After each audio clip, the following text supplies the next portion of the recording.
여러분 안녕하세요. 박은정 강사입니다. 오늘은 우리 쓰기 제1부분 첫날이고요. 벌써 18번째 강의가 되는데요. 오늘 배울 부분은 형용사 수러문과 주술 수러문이에요.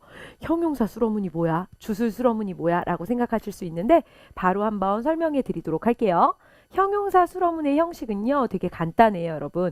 결국 형용사가 수러가 되는 문장이에요. 예를 들어서 그녀는 예쁘다. 이게 형용사 수러문인데 여기에 특징이 뭐냐? 중국인들은 형용사가 수러가 될 때 그 앞에 정도부사를 쓴다는 특징이 있어요. 그래서 형용사가 문장에서 수러가 되는 문장을 형용사 수러문이라고 한다. 중국어에서 형용사가 수러가 될 때 수러 앞에는 일반적으로 항상 정도부사가 있다는 사실에 주의해야 된다. 예를 들면 여러분이 회화에서도요. 很便宜, 很好看, 很贵 많이 들어보셨을 거예요. 너무너무 비싸요 라고 굳이 해석하지 않아요. 그냥 비싸요 라고 해석하는데도 중국인들은 형용사가 수러가 될 때 항상 정도부사 很, 非常 이런 것을 넣는다라는 거죠. 이것을 집중하시면 되고요. 그래서 문제를 통해서 바로 풀어보시면 여러분 느낌이 오실 것 같아서 문제부터 풀 건데요. 단어부터 살펴보겠습니다. 지엔단, 지엔단은 간단하다라는 형용사이고요. 가오시, 그러면 시험이라는 단어, 우리말로 하면 뭐 고시 정도 되겠죠. 그 다음 찐티엔, 그러면 오늘이란 단어가 돼요. 그럼 문제를 한번 볼게요, 여러분. 이렇게 시험에는 이 윗부분이 나오게 돼요. 네 개의 이제 지금 마디가 있죠. 단어가 지엔단, 간단하다, 가오시, 시험, 그 다음 非常, 매우, 今天的, 오늘의예요. 그러면 앞으로도 계속 강조를 할 거지만 주어를 먼저 중심으로 잡으면 문장이 흔들릴 수가 있어요. 그래서 여러분들은 항상 뭘 중심으로 잡냐면 수어를 중심으로 잡아주셔야 됩니다. 그래서 지엔단 이걸 먼저 배치하는 거예요. 간단하다 이거예요. 형용사의 가장 큰 특징은 뒤에 목적어를 가질 수가 없죠. 우리말에도 예쁘다 저 사람을 이런 말은 말이 안 돼요. 그래서 마지막에 딱 위치를 시키면 돼요. 그러면 간단하대요. 뭐가 간단할까요, 여러분? 명사가 와야 돼요. 저 주어가 와야 되는 거죠. 그래서 여기를 보면 가오시 시험이 간단한데 그 앞에를 봐보시면 관형어가 붙은 거예요. 오늘의 시험 이렇게 붙은 거죠. 그래서 찐티엔더 뒤에는 그와 어울리는 주어 가오시가 위치했고요. 페이창 같은 경우가 부사어가 되는데요. 네, 위에를 보시면 주어 정도부사 형용사로 위치한다라는 거 기억나시죠? 그래서 형용사 앞에 지엔단 앞에 페이창이 붙는다는 것. 네, 여러분 이거 기억하시면 되고요.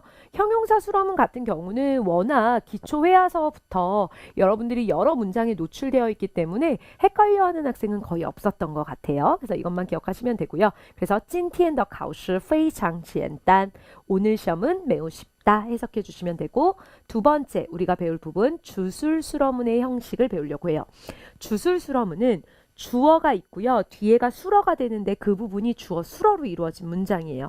여러분이 보시면 이제 이렇게 들으면 헷갈리는데 이 문장을 들으면 안 헷갈릴 거예요. 우리나라 말에도 그녀는 키가 작다라는 말이 있어요. 그럼 이 문장에서 주어는 누군가요? 그렇죠. 그녀가 되는 거예요. 그녀가 작은 거예요. 근데 뭐가 작죠? 키가 작은 거예요.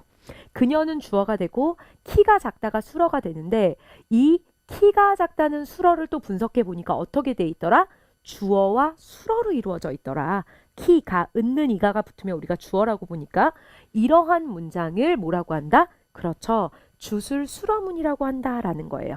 그러면 문제를 보면서 우리가 감을 익힐 건데요. 단어부터 한번 보도록 하겠습니다. 먼저 꺼즈, 꺼즈가 되면 키라는 명사가 되고요.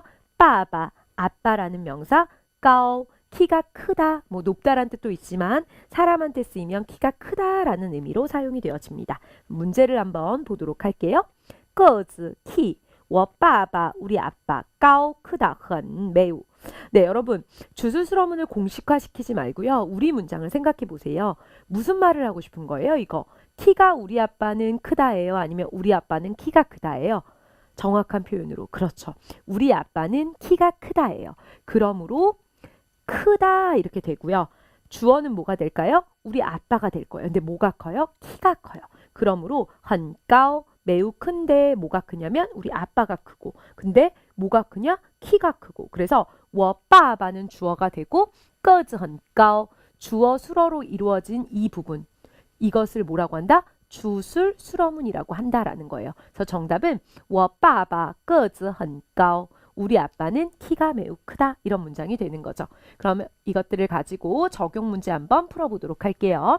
먼저 첫 번째 타이 매우, 너무 이런 의미를 갖게 되고 好看 예쁘다, 见 벌이에요. 한 벌, 두 벌을 세는 거고요. 衬衫 그러면 셔츠라는 명사가 됩니다.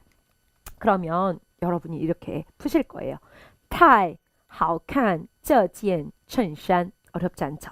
주어부터 하지 말고 수어부터 잡으라고 했어요. 그러면 여러분 포인트 어떻게 잡아야 되죠? 好看 잡으셔야 되고요. 그 다음에 太好看 항상 붙어 있다라는 거 기억하시면 돼요. 너무 예뻐요. 근데 뭐가 예쁠까요? 衬衫 네, 셔츠가 예뻐야죠. 그런데 어떤 衬衫?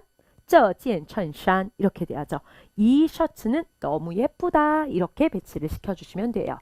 그러면 두 번째 적용 문제로 넘어가 볼게요. 네, 단어 한번 살펴보도록 하겠습니다. 好看 예쁘다라는 형용사고요. 双 켤레를 세죠. 대표적으로 뭐 신발이라든지 양말이라든지 쌍을 이루는 물건을 세는 단위고요. 颜色 颜色는 색깔이 되고 鞋는 신발입니다. 그러면 우리 이렇게 단어가 주어지면 여러분 어떻게 하실 거예요? 好看 예쁘다 这双 이 쌍에 이 켤레에 颜色 색상 鞋 신발이에요. 그럼 여러분 어떻게 해야 돼요? 수로부터 잡아야 돼요. 예쁘다 돼야 돼요. 그쵸? 그러면 여기서 이제 고민해야 돼요. 색상이 한 켤레의 신발은 예쁘다. 이게 맞아요. 이 신발은 색상이 예쁘다가 맞아요. 그렇죠. 우리말이랑 똑같아요. 그래서 이 신발은 색깔이 예쁘다가 되어야 하므로 신발이 예쁜데 어떤 신발? 이 켤레의 신발이 뭐가 예쁘다? 색깔이 예쁘다. 그래서 这双鞋颜色好看. 이 신발은 색깔이 예쁘다. 이렇게 되어야죠. 네, 이렇게 해서요. 오늘 쓰기 첫날이었는데 비교적 간단하게 이해하셨을 거라고 생각이 되어져요. 형용사 수러문, 주술 수러문이라는 말은 어렵지만 실제로 풀어보니까 여러분 자신감이 생기시죠? 형용사 수러문은 그녀는 예쁘다인데 중국인들이 예쁘다 앞에 항상 매우, 정말 이런 것을 붙인다라는 것, 그리고很같은 경우는 특별히 매우라고 굳이 해석하지 않아도 된다라는 것 기억하시면 되고요. 주술 수러문은 한국어 문장으로 그는 키가 크다, 그가 큰 건데 키가 크다. 그래서 수러 부분이 주어 수러로 이루어진 문장을 주술 수러문이라고 한다라는 것 기억하시면 됩니다. 네, 오늘 강의는 조금 간단하게 끝났는데요. 여러분 앞으로 쭉 쓰기 이제 우리가 쭉 볼 거거든요. 하나하나 꼼꼼하게 설명드릴 테니까요. 쓰기 부분은 특별히 집중해서 수업 들어주셔야 합니다. 다음 강의 전까지 오늘 배운 부분들 완전히 숙지해서 오셨으면 좋겠고요. 우린 다음 강의 때 만나도록 하겠습니다.